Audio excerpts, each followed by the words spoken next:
नमस्कार दोस्तों, ये video editorial compilation for mains का पार्ट है। आप प्लेलिस्ट में जाके एडिटोरियल की वीडियोस पेपर वाइज और टॉपिक वाइज देख सकते हो।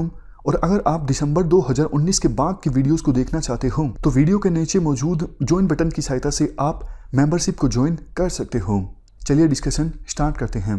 आप जीएस पेपर 3 के इस टॉपिक से आर्टिकल को रिलेट कर सकते हो और ये आर्टिकल लिखा गया है दीपेन मेहता के द्वारा। क्या कंटेस्ट है? 2019 में इंडिया में आग लगने के 3 मेजर इंसिडेंट्स सामने आए। 2019 फरवरी में दिल्ली के 4 स्टोरी होटल में आग लग गई थी, जिसकी वजह से 17 लोगों की डेथ हो गई। उसके बाद मई 2019 में सूरत में एक कोचिंग सेंटर में आग लग गई थी, जिसकी वजह से 22 बच्चों की डेथ हो गई। और हाल ही में दिसंबर में दिल्ली की एक फैक्ट्री में आग लग गई थी, जिसकी वजह से 43 वर्कर्स की डेथ हो गई। देखो, सेकंड और थर्ड जो ये इंसिडेंट हैं, इनमें क्या था? रेजिडेंशियल कॉम्प्लेक्स का इस्तेमाल किया जा रहा था कॉमर्शियल पर्पजेस के लिए। बहुत बार ऐसा होता है, इस प्रकार की बिल्डिंग्स में आग लगती है जो अनऑथराइज्ड होती हैं।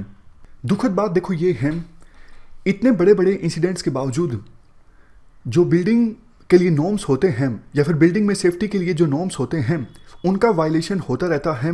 और ये आग लगने की जो घटनाएं हैं वो रेगुलरली होती रहती हैं। तो अब बहुत टाइम हो चुका है, अब हमें सेफ्टी नॉर्म्स को सीरियस लेना चाहिए और वो लोग जो इन सेफ्टी नॉर्म्स को वायलेट करते हैं उनके खिलाफ कार्रवाई होनी चाहिए। मेनली देखो 3 रीजंस हैं जिनकी वजह से ये आग लगने वाले एक्सीडेंट्स सामने आते हैं। या तो इलेक्ट्रिकल शॉर्ट सर्किट हो जाता है, गैस सिलेंडर फट जाता है, स्टोव फट जाता है, ये पहला रीज़न है। दूसरा रीज़न ह्यूमन नेग्लिजेंस, यानी इंसान गलती कर देता है। तीसरा रीज़न हमारी गलत फॉर्म हुई आदतों की वजह से भी ये आग लगने वाले एक्सीडेंट्स होते हैं। तो मेरी देखो इन तीनों रीजंस को एड्रेस करने की आवश्यकता है ताकि बिल्डिंग्स को और ज़्यादा सेफ बनाया जा सके। तो अब क्वेश्चन ये उठता है, हम क्या कर सकते हैं ताकि फ्यूचर में इस प्रकार के आग लगने की जो घटनाएं होती हैं उन्हें रोका जा सके। सबसे पहले बात करते हैं रेगुलेटरी साइड्स की। देखो, बिल्डिंग्स का निर्माण किस प्रकार से करना चाहिए, उसके लिए एक स्पेशल कोड है, नेशनल बिल्डिंग कोड ऑफ 2016।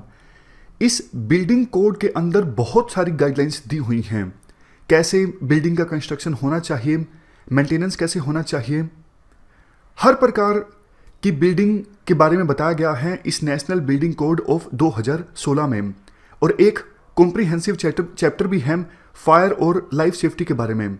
लेकिन दिक्कत ये है, बिल्डिंग्स के निर्माण में इस कोड का वायलेशन किया जाता है और इस कोड के जो नॉर्म्स हैं उनको ध्यान में नहीं रखा जाता है। जैसे इस बिल्डिंग कोड में साफ तौर पर यह बताया गया है कि किस प्रकार की बिल्डिंग में कितने एग्जिट होने चाहिए और कहाँ कहाँ पर होने चाहिए। अब देखो, दिल्ली में फैक्ट्री में जो आग लगी थी वो फैक्ट्री चल रही थी रेजिडेंशियल कॉम्प्लेक्स में। वहाँ पर इवन जो एग्जिट था वो भी ब्लॉक्ड था। रास्ते में इतना सारा सामान पड़ा था और जो मजदूर उस फैक्ट्री में सोए हुए थे वो एकदम से बाहर नहीं निकल सके। तो सबसे पहले तो इस बिल्डिंग कोड के जो नॉर्म्स हैं उनको इफेक्टिवली फॉलो करने की आवश्यकता है। जब देखो बिल्डिंग का निर्माण हो तो बिल्डिंग की कंस्ट्रक्शन में ऐसे कंस्ट्रक्शन मटेरियल का इस्तेमाल किया जाए जो फायर रेसिस्टेंट हो, मतलब जिनसे आग आगे ना बढ़े।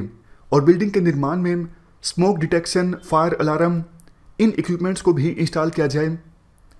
और बिल्डिंग के जो फायर अलार्म होते हैं उनको सिटी के फायर सिस्टम से जोड़ा जाए, क्योंकि काफ़ी बार डिले हो जाता है फायर ब्रिगेड को इन्फॉर्म करने में कि इस बिल्डिंग में आग लग चुकी है। नेक्स्ट पॉइंट, बिल्डिंग का कंपार्टमेंटलाइजेशन अच्छे से होना चाहिए ताकि एक फ्लोर पर या फिर एक कमरे में आग लग भी जाती है तो वो दूसरे कमरे में या फिर दूसरे फ्लोर पर आसानी से ना फैले। नेक्स्ट पॉइंट, देखो फायर सेफ्टी ऑडिट एक अच्छा टूल है ये पता लगाने का कि बिल्डिंग के निर्माण में आवश्यक सेफ्टी नॉर्म्स को अपनाया गया है या फिर नहीं अपनाया गया है। लेकिन अभी कोई भी ऐसा कानून नहीं है जो ये कहता हो फायर सेफ्टी ऑडिट कितने समय बाद होना चाहिए या फिर कितना फ्रीक्वेंटली होना चाहिए। फायर सेफ्टी ऑडिट को कंपलसरी बनाना चाहिए हर एक जगह पर। नेक्स्ट पॉइंट, देखो इलेक्ट्रिकल और फायर इंस्टॉलेशंस होने के बाद ऑथराइजेशन होना चाहिए सर्टिफाइड एजेंसीज के द्वारा और सर्टिफाइड पर्सन्स के द्वारा, ताकि ये आइडेंटिफाई किया जा सके जो इलेक्ट्रिकल फिटिंग हुई है बिल्डिंग में उनसे शॉर्ट सर्किट हो सकता है या फिर नहीं हो सकता है, और पहले से ये पता होना चाहिए कि किस यूज़ के लिए बिल्डिंग का इस्तेमाल किया जाएगा। तो उसी हिसाब से नो ऑब्जेक्शन सर्टिफिकेट जारी करना चाहिए। और अगर देखो इन सब चीज़ों को करने के बावजूद आग लग जाती है तो फायर सर्विसेज काफ़ी इफ़ेक्टिव होनी चाहिए। अक्सर ऐसा देखा जाता है हमारे देश में फायर सर्विसेज इफ़ेक्टिव नहीं होती। 2012 के डेटा के अनुसार हमारे देश में 3000 के आसपास फायर स्टेशंस थे, जबकि आवश्यकता है 8500 के आसपास फायर स्टेशंस की। अभी लेटेस्ट डेटा उपलब्ध नहीं है, लेकिन उम्मीद यही की जाती है कि सिचुएशन चेंज हुई हो और इनफ फायर स्टेशंस हमारे देश में हों। देखो सूरत में जो हादसा हुआ था उसमें एक बात ये सामने आई थी, जो फायर ब्रिगेड की गाड़ियाँ वहाँ पर आई थी उनके पास इतनी ऊंची सीढ़ी नहीं थी कि वो बिल्डिंग तक पहुँच सकें, जहाँ पर आग लगी थी उस फ्लोर तक पहुँच सकें। तो फायर सिस्टम को मॉडर्नाइज भी करने की आवश्यकता है। पहली बात, पर्याप्त फायर स्टेशन होने चाहिए। दूसरी बात, फायर स्टेशन हो लेकिन वो लेटेस्ट टेक्नोलॉजी का इस्तेमाल करें, वो मॉडर्नाइज भी होने चाहिए। नेक्स्ट चीज़, जनता में भी देखो इसके बारे में अवेयरनेस फैलाने की आवश्यकता है। स्कूल करिकुलम में फायर सेफ्टी के बारे में बच्चों को बताया जाए, रेगुलर ड्रिल्स होनी चाहिए, और उन रेगुलर ड्रिल्स में बाकी जो चीज़ें हैं जैसे अर्थक्वेक से कैसे निपटा जाए, बाढ़ से कैसे निपटे जाए, उन चीज़ों को भी इंटीग्रेट करने की आवश्यकता है। इसके अलावा कॉमर्शियल प्रीमिसेस जहाँ पर हो वहाँ पर सरकार के द्वारा अवेयरनेस कैंपेन चलाया जाए। आग लगने की सूरत में कैसे आपको रिएक्ट करना है, किन चीज़ों को आपको फॉलो करना है।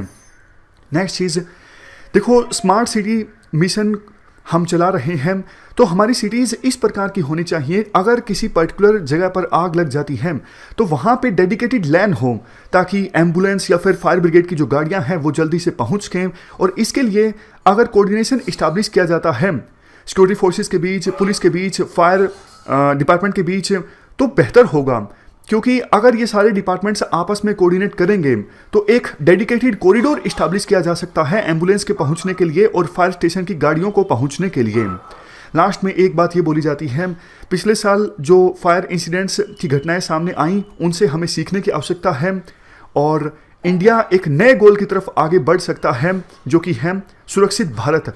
ये तब पॉसिबल होगा, इस गोल को हम तब अचीव कर सकते हैं अगर सभी स्टेक होल्डर्स अपना अपना उचित रोल प्ले करें और कोऑपरेट करें इस गोल को अचीव करने में।